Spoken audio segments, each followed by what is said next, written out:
Hello, welcome to this Inside Scoop. And today, my guest is Laurentine van Landeghem from the Glo Community.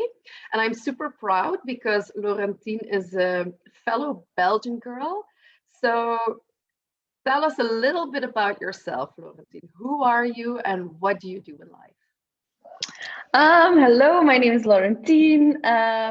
I'm 28 years old. I live in Antwerp, and when I was 20 years, I started my first store, and it was a clothing store in Antwerp. It grew from a blog named Clouds of Fortune, and from that one store, I went to 4 stores and a web shop. And I published a book that's called From Blog to Brand, where I tell my story about as an entrepreneur. And then we also organized a lot of big events. The biggest one was the Clouds of Fashion Show with more than 2,000 attendees, I think it's called. So that was one of the biggest accomplishments, I think, because also no other fashion brand ever did it like I did it with so many people in Belgium. So that is still on my name. And then after 5 years, I started realizing that my heart wasn't in it anymore, and that that a lot of the things I had to do was because I had to and not because I wanted to.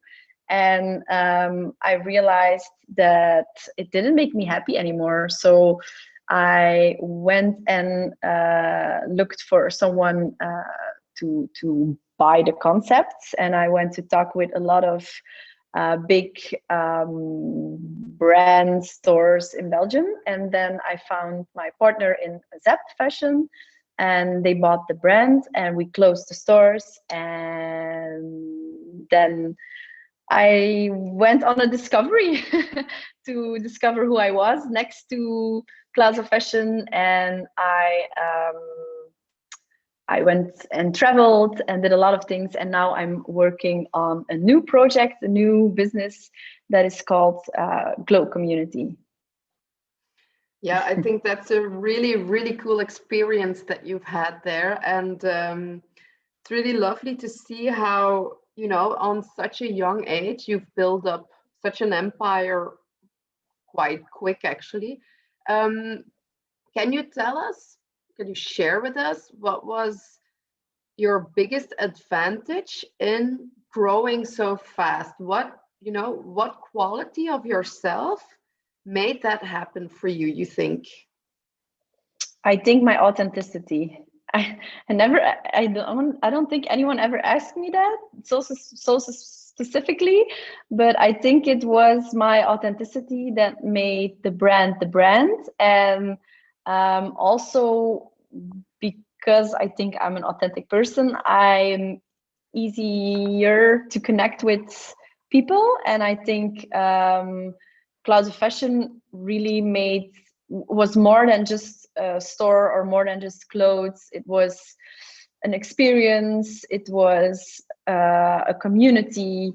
It really lived, and I think that was what it made it different than other stores. Yeah. That's really cool. I love that answer because, especially today, that authenticity and that connection and that experience are actually keywords if you want to build up something as an entrepreneur in this Mm-hmm. time and age. So that's super cool. What happened behind the scenes that, you told us, the joy wasn't there anymore? What was going on inside of you that made you make that decision to sell the whole thing that you'd worked so hard for and build up from the ground?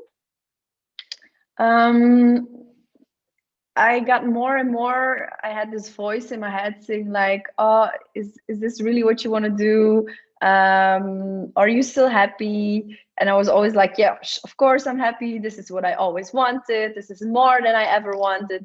Seems to be what everybody else wants, because everybody is looking up to me and everybody is emailing me and sending me Instagram messages that they want to do what I do and they want my advice, and they also want a clothing store, and they I like, it was, everybody was looking at me like a big success, but for me, I've never felt more unhappy, like at the highest point. Because I remember when my book came out, that should have been like that was a really big accomplishment, to have published a book at such a young age about your story as an entrepreneur. And before that day, I texted to my friends and I was like, I just Googled, what is a burnout? How does it feel? Because I think I might have it. Nothing brought me joy anymore. I was really tired and I felt really numb. And before that, I was like, always, I could really feel the big highs and the big lows. But I came to a point where it was like, meh, meh, meh, meh, meh. And for me, that was the first thing that made me realize that maybe this isn't the way it's supposed to be. It should be my happy days. So yeah, I think it was at that point. Yeah, and what made it, what made it come to a point that you felt unhappy doing something, that before you had loved, but now it didn't bring you joy anymore, and you felt unhappy doing what you were doing? What do you think that lies underneath, at the core of this? I think it was, first of all, because I was doing too much and because it all went really fast. So in 5 years of time, I can't even like begin to tell you what we did. I developed also quite a big team around me, but still everything was always weighing down on my shoulders. So if anything goes wrong, it's still your responsibility. It's always you in the end that's laying awake at night thinking about all the stuff that needs to be done. So it's you and no one else. Also, I was still very young, and a lot of people around me were doing very different things, like partying every weekend and having no cares in the world, or to me it seemed like no cares. And when I started Clouds of Fashion, it was all out of passion for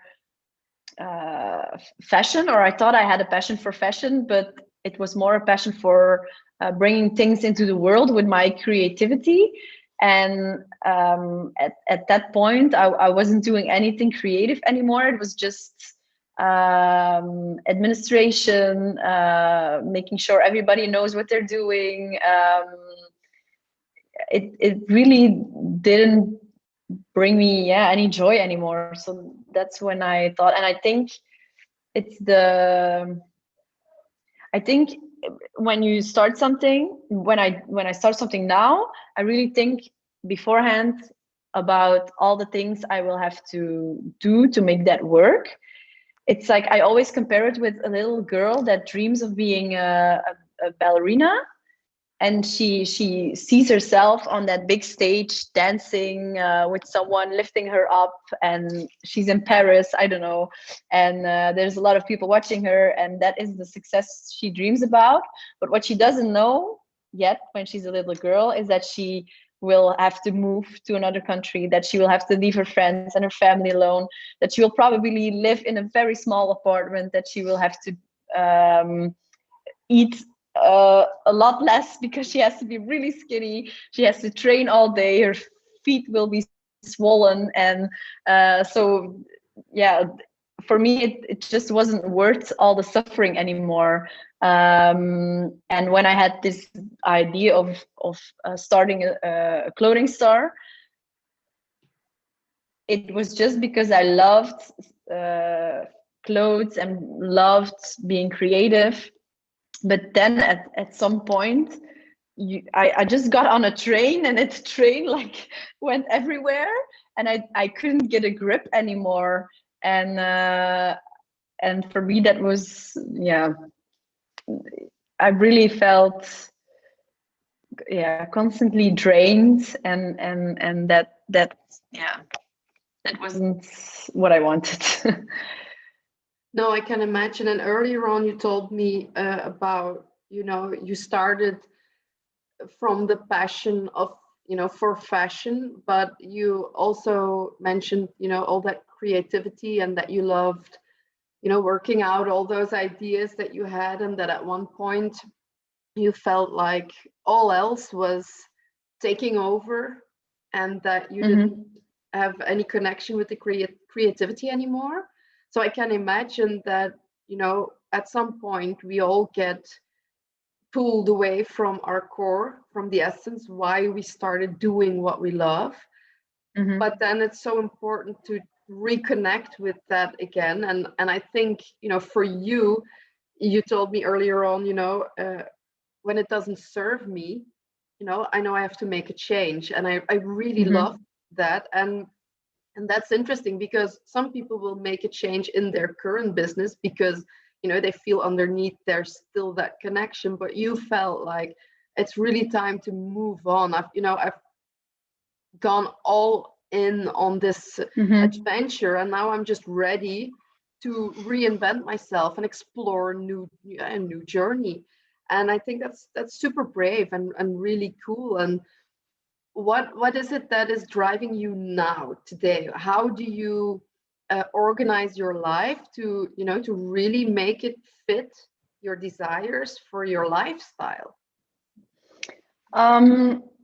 I think the thing that also comes to mind now is that the fashion was, I realized I could only impact people with clothing to a certain level. So it wasn't having the I think my why, like why I'm here, why I'm on this planet, it's a little bit spiritual, but that's how I see it, is to have an impact on people's lives, how small it may be, and to connect people, to bring them together, to inspire them, to motivate them, and by sharing also my journey. And I think I did that with Clouds of Fashion, and that was also why I started with so much passion, and we really made an impact. But with clothes you can only go that far.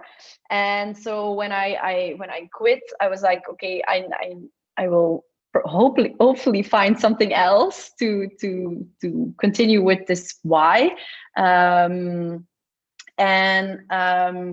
Yeah, so I went on a journey to, what was the question again? Because How you are I organizing derailed your life now Oh to yeah. accommodate the Yeah. lifestyle you want. Yeah.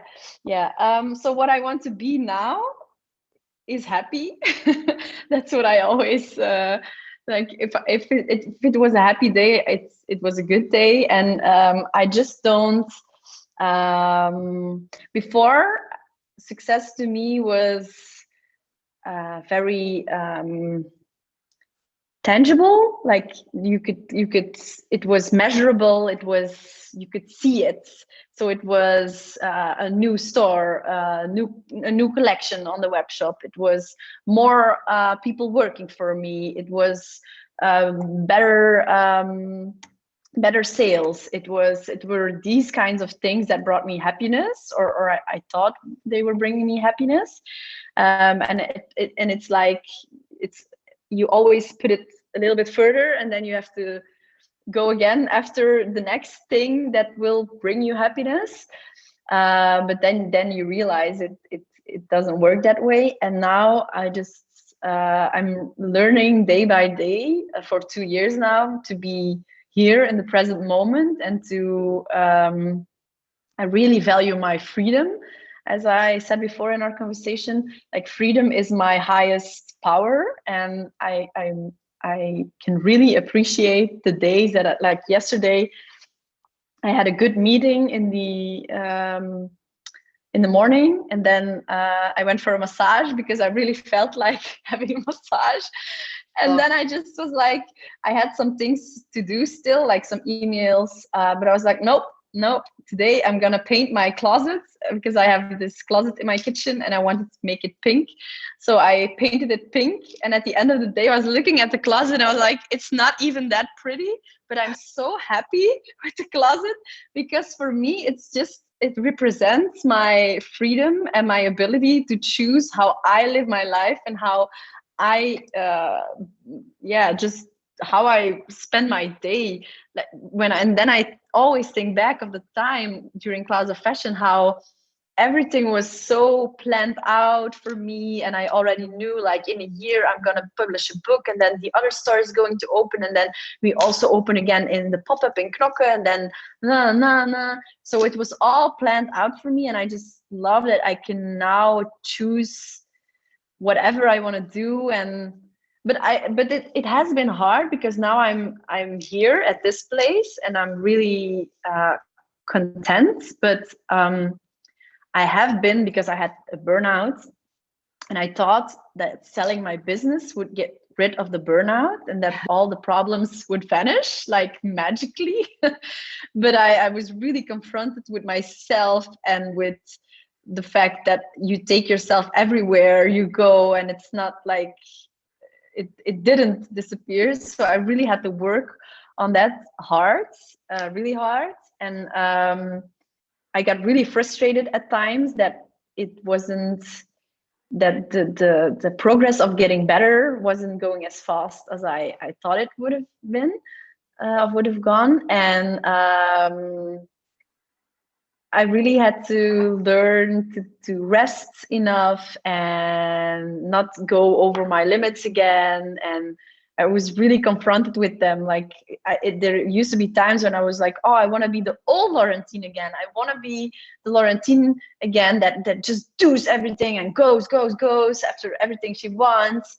But now I'm like, no, I don't want to be her anymore.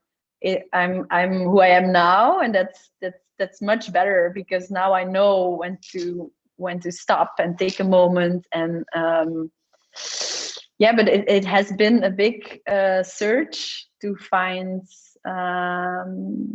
myself again. It always is. It always is. Yeah, and I'm not there yet either, so it's and we a never constant are, journey. No, yeah, that's the beautiful thing called life, you know.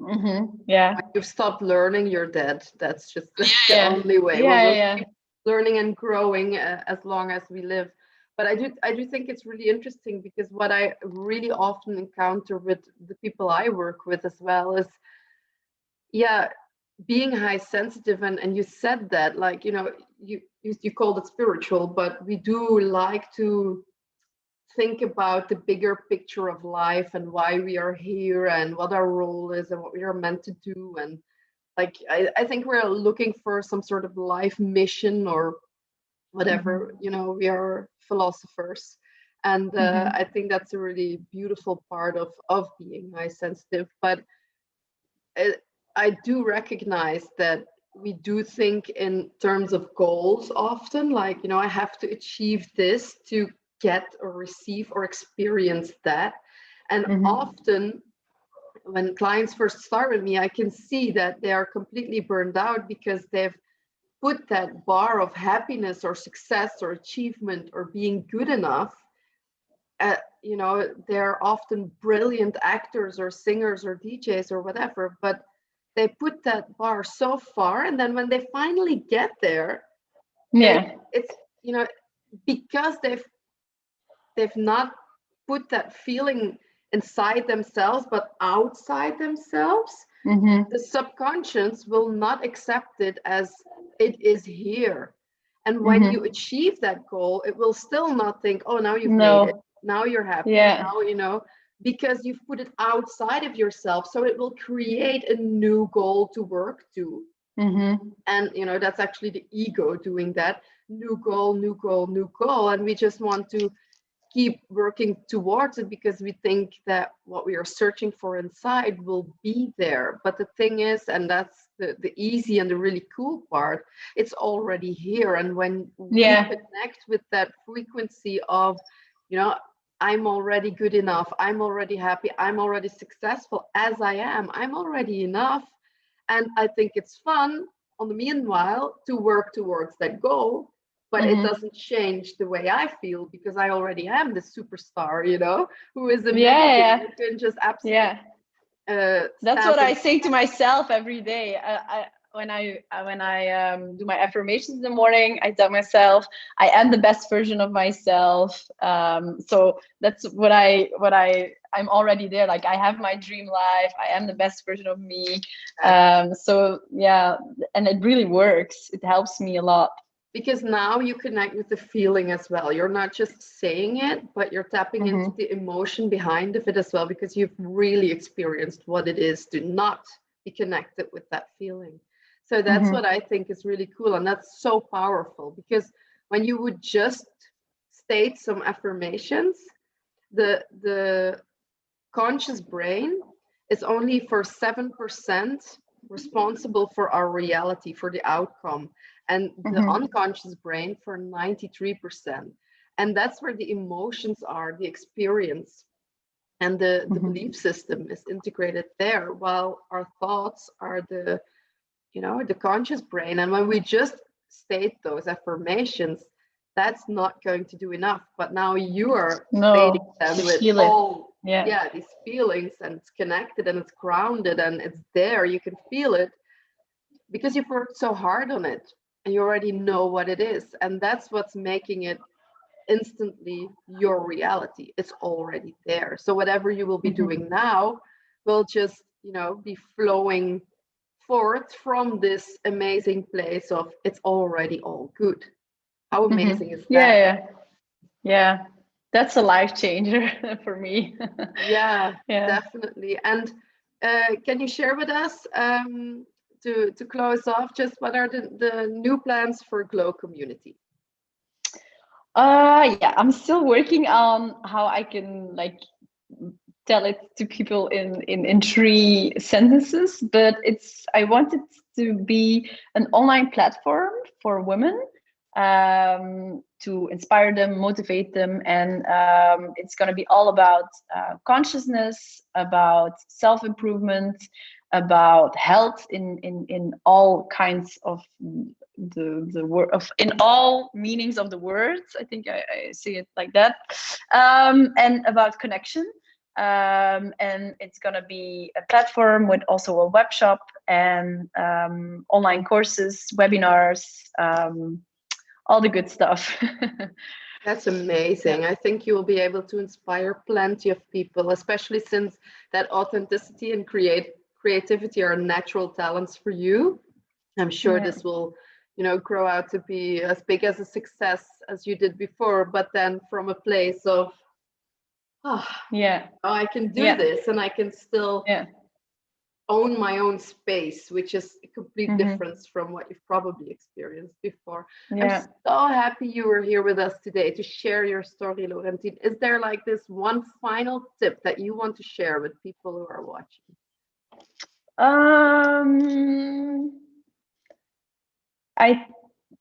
I think I still see a lot of people always struggling with